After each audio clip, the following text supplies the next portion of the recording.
Good morning, good evening, good afternoon, wherever you're joining us from.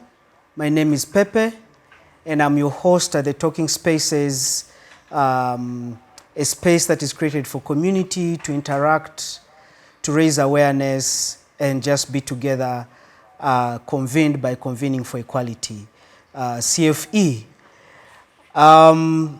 Today, we are joining the discussion about the ruling of the Anti-Homosexuality Act 2023. The last time we were here was speaking about, the last episode was around emergency response, and we thank you so much for having joined us then, and I've seen some, ardent listeners of this space and gatherers of this space coming here today. I'm really grateful to see you again, and those who are coming for the first time, once again, this is Talking Spaces. We are going to have one of the petitioners with us today. My guests are going to introduce themselves. I have a petitioner. I have two counsels or lawyers who are also joining us, who will be breaking down in the simplest terms, in at least relatively comfortable language for the community to understand. They will introduce themselves, and then we will kick in. Thank you so much for introducing yourselves in the chat. Today is definitely a very somber day. You might sense that today my energies are not at the peak, but I'm very sure you're going to pick me up even more than I've already picked up myself by taking a nap, which was very, very necessary. I had a very long night, I had a very early morning, and then the day went the way it went. However, that should not dampen our spirits. We are here, and we're going to stay here, and we're going to continue fighting. And part of fighting is for us to inform our community, for us to commune and be in community with each other. So it really warms my heart that I'm seeing the numbers increasing. We are almost 60 people right now, and that means that this is very necessary and this is much, much needed. I know the anxiety is out there.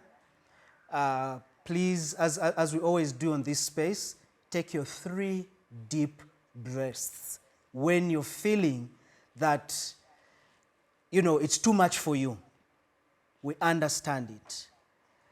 And they are your friends on this Zoom today. You can DM them to say that, can you breathe with me? Can you, I'm finding a hard time going through this Zoom today. This is a space that brings community together to be together in unity. So with me, I have Eric, I have Henry, and then we'll have Susan, who will be joining us as well. So I'm going to allow them to introduce themselves, and I'm going to begin with Eric on my right. Hi everyone, Eric Ndaula is my name. Of course, just like Pepe said, it's a somber mood, but hopefully by the time we finish the Talking Spaces, we shall be in high spirit. I was a petitioner on the Consolidated Fund. Wow, I right? like the money talk. I love it. On the Consolidated Petition, otherwise. Consolidated petition. But I hope that we have a clear discussion on the way forward. As a community, we don't need to lose hope. I think we still have avenues for redress, and I think the lawyers will guide us on that as well. But as a petitioner, I think I'm re-energized, even though for now I'm a little bit down. I work with an organization called Lifeline Youth Empowerment Center. I am the executive director. Yeah. And what do you do for fun? I watch movies mostly, honestly, and I love drinking some anyway. Some water, that's good. Yeah. Thank you so much, Eric Ndaula. Over to you, Henry. Thank you, Pepe, and the conveners of this talking space. and I'm happy to be here despite the low moods this evening. I'm Henry BNC, and I'm an advocate of the High Court, or call me a lawyer, one of the members on the legal team that has been handling the consolidated petition aimed at challenging the Anti-Homosexuality Act. I work with the Campums and Company advocates, and I love having fun. What is fun? Fun, like free time, going to the beach, sit by the lake. I hope not in long trousers. Play some soccer. Lawyers have that syndrome. At times I forget and even tuck in to go to the beach. But I'm happy to be here, and I believe I'll be able to bring some hope to members of the community, and also to throw more light on what steps we shall be taking from today. Thank you. Thank you, Henry BNC, and welcome. Thank you so much, my panelists, for joining me today and for introducing yourselves. I know Susan is a caster of bad energy. Susan does not like any bad energy vibes and whatever. Susan, you're in a safe space. It's all going to be positive and whatever we're going to discuss. And then also BNC loves soccer, loves to go to the beach with tucked in, I think he tucks in his shorts. And then Eric loves to watch movies but also sing. I have a really good panel today. So for all of you, we were all in court today. What did being in court mean today? And why did you feel, this is especially for Eric, the counsels had to be there, whether they were sick or whatever, they had to be in court. But as a petitioner, well knowing that, you know, the Anti-Homosexuality Act, the judgment was basically like a judgment day, the way they've told us, that people might attack you, people might say things to you. You were one of the first people at court, probably by 8 or 7:30, and yet the whole hearing was beginning at 10. Why? Why did you feel that you had to be there? What drove you? Thank you so much, Pepe, for that question. One of the things that the homophobes and society have always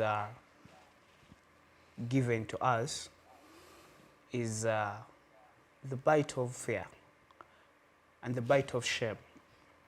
They feel like we have to hide ourselves.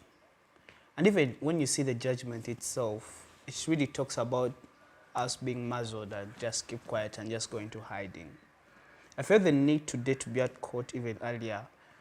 First of all, to have a space so that I can look into those judges' eyes as they are presenting what they presented today. But also to show face, because I'm not ashamed of who I am. And I shouldn't be ashamed of who I am just because there's some homophobe who believes that I should be in hiding. I went in court for the first place with other activists because I believed that the courts will anchor towards justice. Unfortunately, that's not the case. But either way, it does not nullify me as a human being. It actually, I've always argued that there's nothing like LGBT rights. There is human rights. Before the acronyms that Justice Butera was really struggling with, there is a human being behind that acronym.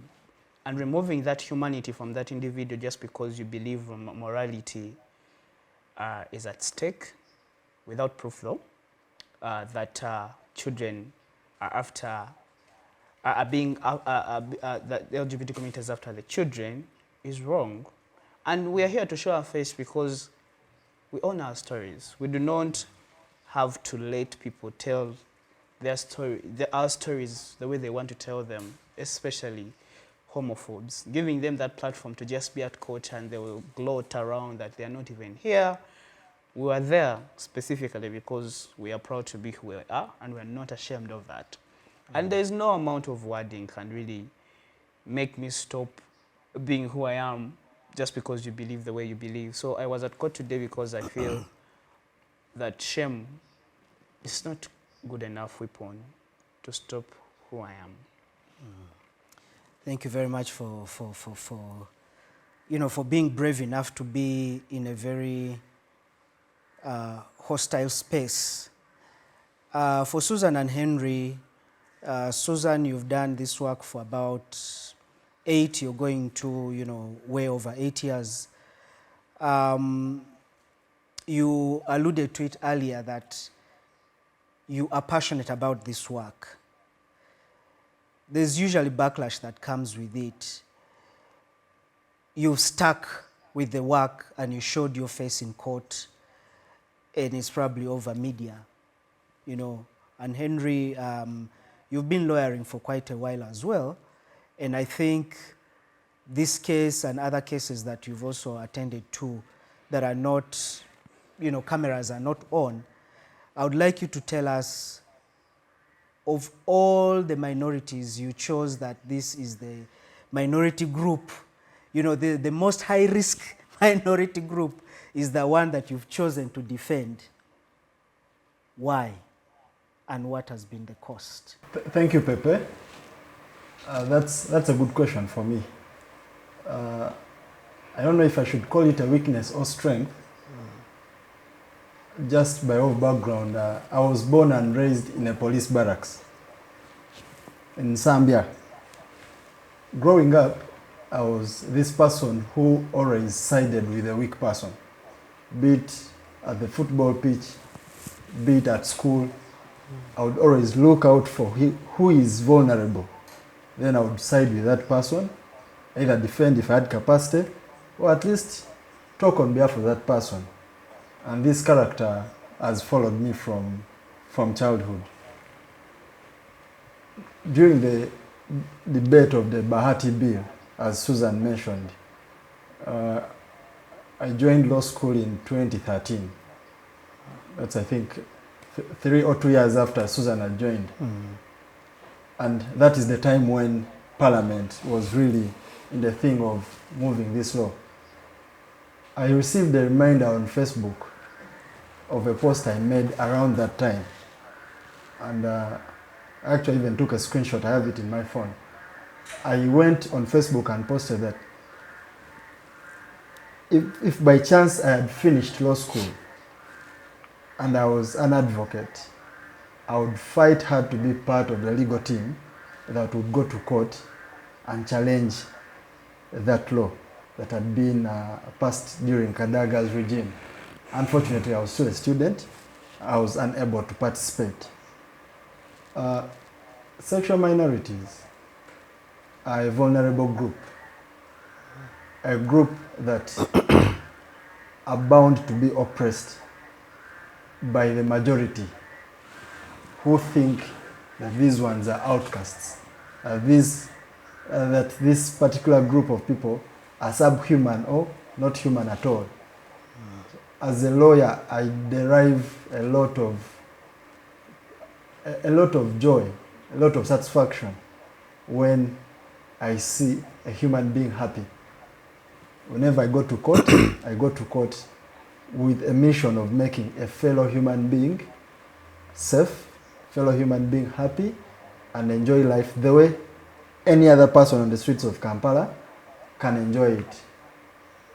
The biggest challenge we have is most of us, like us lawyers, I have other cases that I handle. I have commercial cases where a client comes and gives you money, but you'll never get satisfaction. At times you are even just putting up a defense when the person does not have a defense. The judge fails to understand the case and you win. You'll never get satisfaction. But in cases where you see an oppressed person struggling to be at the level of a human being when the others have degraded that person, that gives me joy. And it's major the reason why I will do this work. and I remain committed to doing this work at whatever cost. Thank you. All right, thank you. As we're on that, and I'll start right back with you, Henry. Court chose not to nullify the Anti-Homosexuality Act in its entirety. It shut down, we had 14 issues. Out of those 14 issues, there were those issues that we call substantive, about people's lives that are not technical. And then we had about, was it 7 or 8 technical issues? Five technical issues.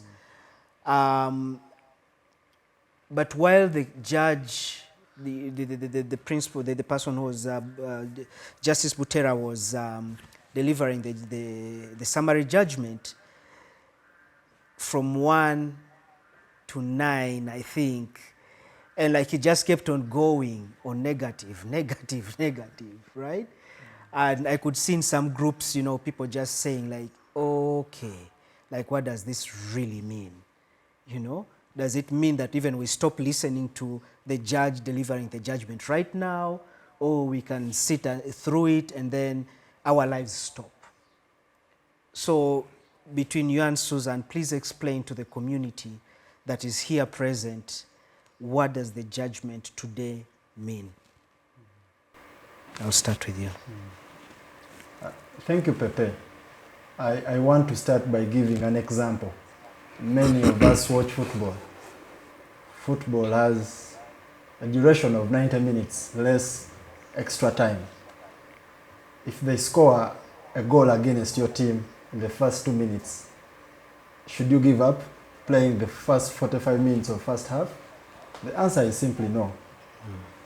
So in relation to our judgment, you could easily tell that the first 9 issues, or the first 30 minutes of our engagement with court, we were basically on the losing end. We were not winning, but as participants, as people who are aiming to qualify for the final, people are aiming to win the trophy, we couldn't just march out of court. We had to sit, listen. In listening, you are able to analyze and criticize the decision of court for you to go for the second half. Here, second half, I mean for other alternatives that we shall have to discuss in due course. This decision, when the judge reads and says negative, it's so much of legalese, but the judge is basically saying the issues you brought before court, we have looked at your pleadings, the submissions, the case you brought, the evidence, and we do not agree with what you presented before us. And that's why they are in the negative. If we had succeeded on those issues, the court would have said, we have held in the positive. Oh, we agree. But Henry, you're still sounding as legalese as the judges. For me, who is in some small village in Kasese, a queer person, a trans person, a gay person, a lesbian person, someone is telling me, a boda is riding me home and I'm hearing this thing. Like, besides the legalese, what should I be understanding when they say negative? Like just break it down for us. There was a part about the speaker's conduct. There was a part about how Parliament, basically how everyone participated. Zengo omuntu wa wansi, omuntu ali mu kyalo, omuntu ali mu Kampala naye ndi Lya'yise, oba ndi wherever I am. Siwuliza radio za Luzungu. Siwuliza radio za Luganda. Of course, the other languages you might not speak, I might find space to speak, to say them like Marua, Koti and Rusire Yongoni. You understand? Like to that person who might even not know about the law, but it's only today that it just come up. Okay, thank you. Can I use English and Luganda? Perfect.